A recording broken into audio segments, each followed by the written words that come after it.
Hello and welcome to this tutorial on how to do derivatives and specifically how to find the derivative of x to the power of x, which I will have a graph of.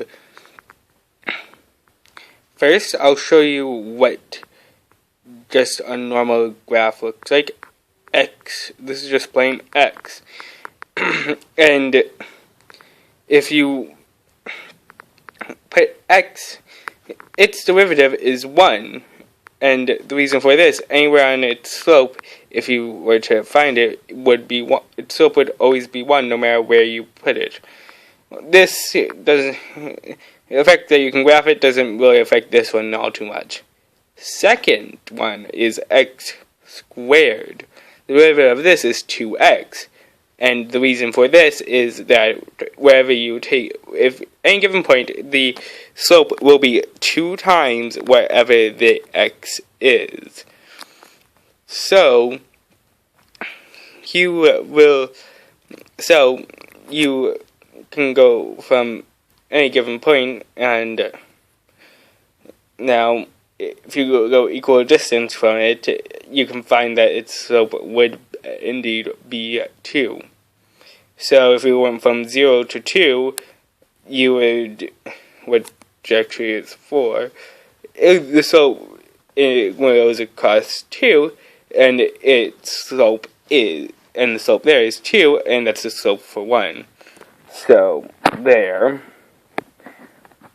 now it would work out to be a perfectly straight line of 2. So if you graph this, it would actually be helpful. Here is e to the x, and e to the x is interesting is that if you take the derivative, it is still e to the x, and e to the x. So the slope is always wherever e to the x is. This is x to the power of x, and x to the power of x ends up being, its derivative ends up looking like this. X, now if you want to see what I'm talking about, I'll just open these up real quick. So here we go. You can see that. And this is the derivative, when x plus 1, x to the power of x.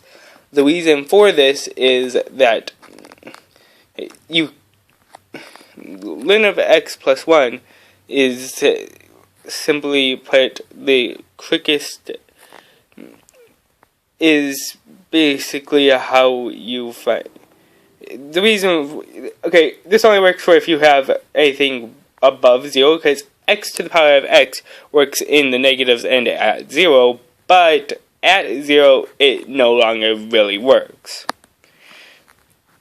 And done.